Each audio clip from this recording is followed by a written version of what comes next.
I did a New Year's Eve countdown stream where I interviewed other content creators for 8 hours to talk about highs and lows of their year. But before we get started, please make sure you're subscribed with post notifications on so you never miss an upload. And be sure to comment below what you want to see next. Now, I won't take up any more of your time. Please enjoy. Hi everyone, I'm Squidinkadink. Hi, my name's Alien Lady. Hi, my name is Sage Control. I am Hualbit. I am White Issues. Hello, I'm Isaac Live. My name is Raya Blip, last name Blop. My name's Sibo. On Twitch, I'm not Sibo. I am the Pizza Waffle. Hi, I'm Messiah. So when did you start streaming? I started streaming 9 months ago. I started streaming November 10th, 2020. I started in June. My first ever stream was June 19th. And I started, That's my birthday. Wait, really? That's my birthday. Oh my gosh, let's go. I started streaming, not consistently, but like I did my first stream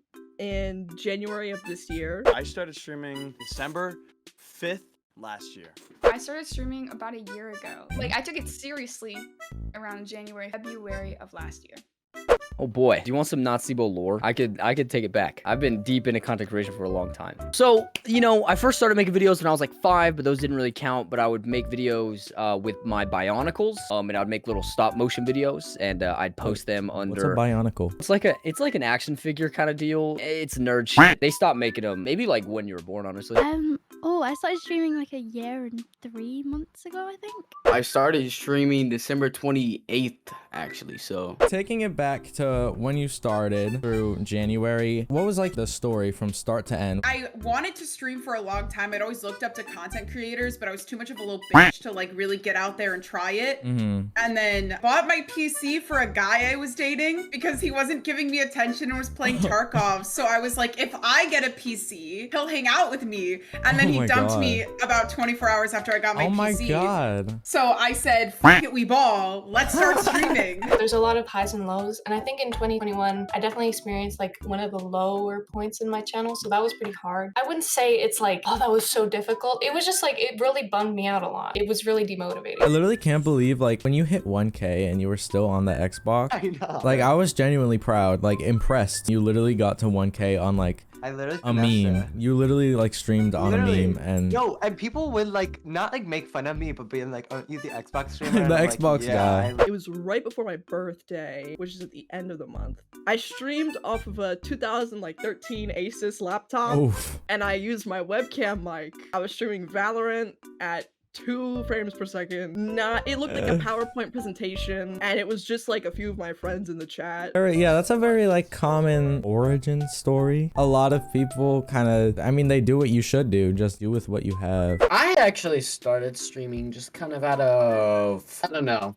I was like, wow, Twitch, nice, cool. So I was like, go live. And I live streamed, and there was one person there, and I was shaking, and I almost cried. It was kind of funny. After that, I guess I kind of just started streaming every other day. I started streaming every day, and then all of a sudden in TikTok, I had a video do something. And I had a video get like 50,000 likes with that. You know, I had some people come to the stream, and they were like, your content's cool. I started, right? And I actually got around like 30 viewers pretty fast, and then once I got affiliate, kind of like skyrocketed from there. People started gifting. Like I had a couple people who like watched my streams. Like when I had like 20 viewers or 30 viewers, they would watch my streams and just gift a shit ton, like a lot of money. I got it rated by Andrew Curtis. Godsend. Like I used to have like 20 viewers before that. He rated me with 1,000 viewers. And I like steadied like 200 viewers after that. That was crazy. That was a huge boost. I always wanted to do YouTube, and then I found out that streaming was just like, you make content, but you don't have to edit it. And I was like, oh, hell yeah.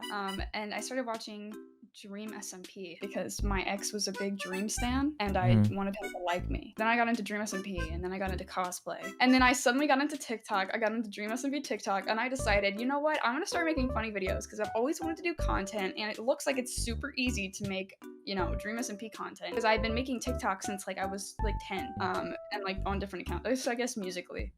So I started edits, but they were like making fun of Dream SMP edits, slow-mo Tommy edits with like the bling effect filter on, but it would be him like sneezing or something. And I was like, yeah, this is the shit. Like, this is gonna get me famous. When I was like in middle school and shit, I would make Minecraft videos. Then I got an Xbox and I like bought a fucking Elgato, and I was just a big YouTuber for a long time. I was a big YouTuber. I wasn't really big into Twitch until Fortnite happened, and I started playing it with my friends. And I was like, yo, I'm really good at this. I got on Twitch to like actually watch some like good people. First person who I ever watched on Twitch was actually KYR Speedy. The second person that I ever watched on Twitch was TSM Myth.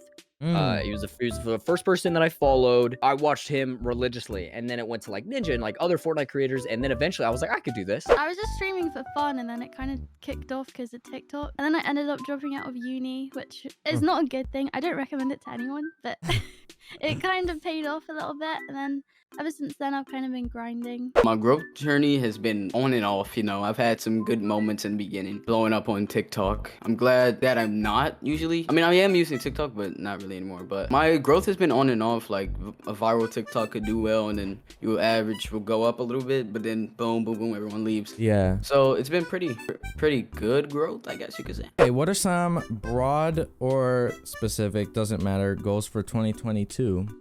I would love by the end of 2022 to be a Twitch partner. I would love to get to that point. But I would say, like, I don't love the arbitrary goals. Like, I have them of like how many followers or whatever I would like by the end of the year. But at the end of the day, I have no control over that. You know, what happens is gonna happen, and I don't want to make goals that are kind of up to chance. So my goals are more along the fact of like, I want to learn how to be a better editor and start making YouTube videos and start just like actively growing a presence on multiple platforms, working on my most of my content is like over the threshold, like dumb, like comedy, and I'm constantly working on making that better. So like looking at my content and being like, wow, I make a lot of jokes about this. How can I transform that into something new? What are new bits I could do? How can I make my community more inclusive, make jokes that everyone can relate to, you know? So just constantly work on like my comedy and my content is really like my true goals. Kind of what Squid said, just like don't focus on numbers, because it's been hard, like literally, especially like taking a break and then coming back.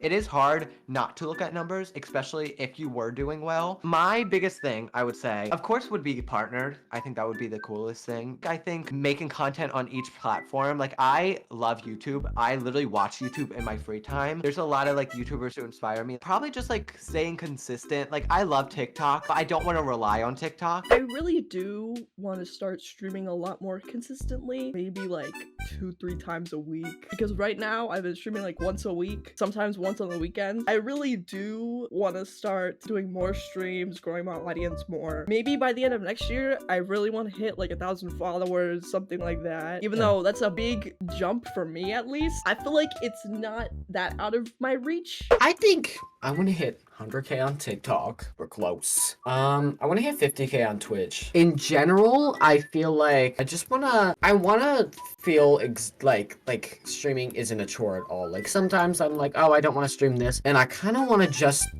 stream what I want to stream. My goals for next year would probably to get more YouTube content out and get more connections along the way, because connections are a big thing in this whole like journey. So you said you had creators that you looked up to and stuff, but what made you pick Twitch specifically? Okay, this is kind of dumb, but I really like just being live and myself and authentic. I feel like it's really easy on YouTube to pick and choose what people see, as I was not, when I started Twitch, I was not comfortable with who I was, and I'm still getting to the point where I'm fully accepting myself for who I am. But I think I started Twitch because I was like, I have no choice but to be myself, because at some point, like you cannot keep up going like 6 hours a day, multiple days a week in a character. You can't do that. At some point, you're gonna break. Like, I like Twitch. I like that it's live. There's no predicting what's gonna happen. I like the natural reactions, because I didn't like that YouTube was so scripted sometimes. I wasn't ready for that. Very recently, I've gotten the chance to get to know my community, and that has been fucking life-changing. They look to me, they're like, Squid, I want to be your friend. I'm like, no, I don't think you understand that. I want to be your friend. I think you're funnier than me. That's actually a super interesting question, because I didn't start out on Twitch. I started out probably like a lot of content creators on YouTube. I was like 12 years old. Like I was recording my TV with my little Android tablet. I propped it up because I used to have one of those cases. I used to prop it up on my bed, and I used to do like Black Ops 3, Call of Duty, like walkthroughs and like how-tos in like the zombies mode. I did that for a while, and I used to do like Minecraft tutorials, random fucking Fortnite videos when I was like 14. And then like I came to Twitch, and it felt like an like, why haven't I been doing this? No, like what the fuck have I been doing? Because I hate editing. I'm not gonna lie, like that is like one of the most tedious in the entire world. I used to stream in my Discord to like random people, and they were like, "Oh my god, you should stream on Twitch," and I was like, "What the fuck is Twitch?" And then I watched like a Tommy Innit stream because he was like at the top for the day that I got Twitch, and I was like, "Oh my god, this seems fun. I'm gonna try it." And then yeah, I started streaming like Among Us and random shit. My brother actually was a streamer, my older brother, and I don't know. I was just like, oh, let me do this, and he introduced me into this one streamer, Bruce. If you know him, just cut him off. Brucey Poo! Started watching Bruce a lot, and I was like, bro, this seems fun. But I always wanted to. I was a class clown over quarantine. I was like, what do I do? I felt so bored. And You couldn't got clown. a PC. Yeah, I couldn't clown around. What is the hardest part of content creation to you, and why? Ooh.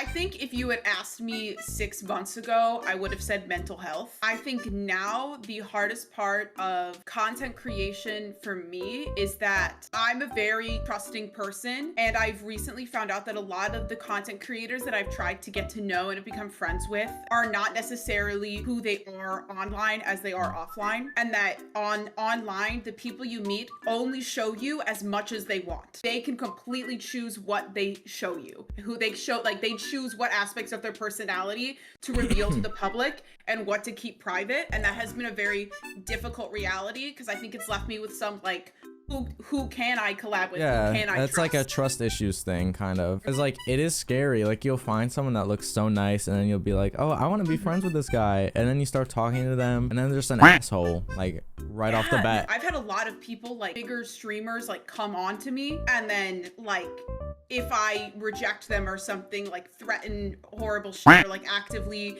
like talk shit about me on their streams because I've rejected them. And that's like not a fun thing to experience. Definitely mental health, but also like weird chatters. The one thing that I really can remember is I was playing Genshin Impact one day, and I was just on stream. It was very chill, like calm, laid back day, and these two people came into my chat, and one of them was like asking me to be their girlfriend and shit, and I was like, oh no. no. I'm out of here. It was very uncomfortable, and they just like stayed in chat, and I was like, okay, People you can just- sit.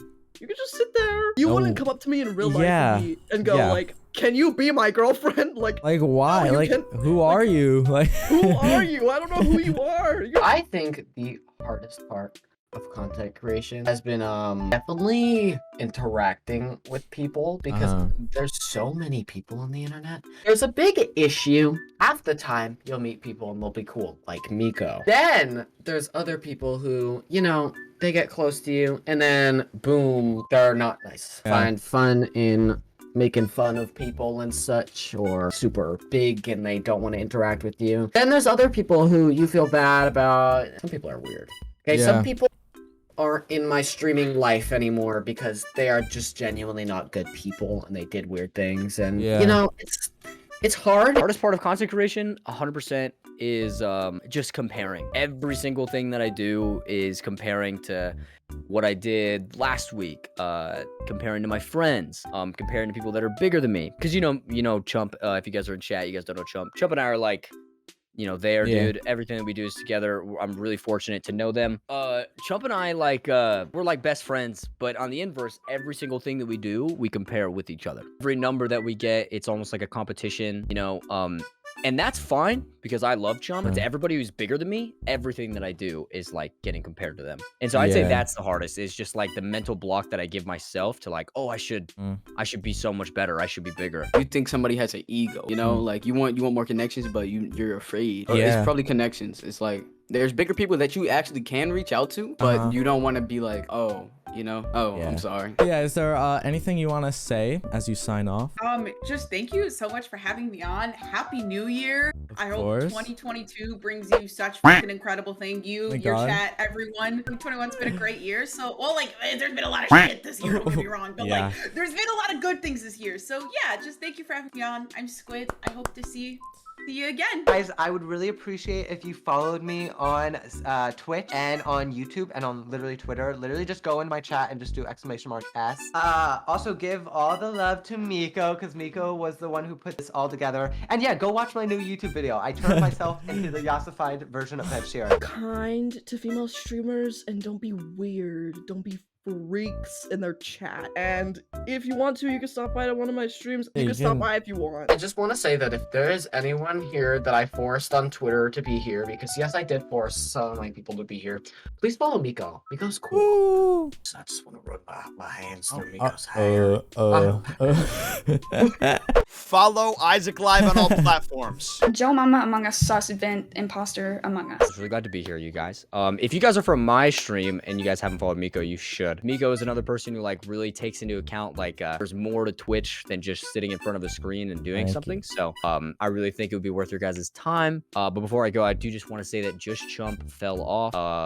That guy, Just Chump fell off. Remember to use your primal Miko. Hey, jerk. Chat. Bob gifted right now, no dance. Bob gifted and no dance. Bob gifted inside dance. Bob gifted. I'm standing up in the pajamas. Got a hole in my shirt. Oh. Look at the hole. Let me see that hole. All right. Since y'all are all broke, I might as well leave. Oh, I'm sorry, Miko. I don't even know if I can. I'm sorry. Chat. I think I have to go. Tommy's calling me. Thank you so much for having me here. I really appreciate it, Miko. Have a great stream. Hey, you know what doesn't Oh, make sense because to like me? it got You know like what doesn't make colder. sense to me? Literally, like when the sun rotates, it also rotates in a day, and like that doesn't make any sense to me. Oh, 30 seconds. Oh my. 15, 14, 13, 12, 11, 10, 9, 8, 7, 6, 5, 4, 3, 2, 1. Oh, hey, let's go. Yeah. Confetti.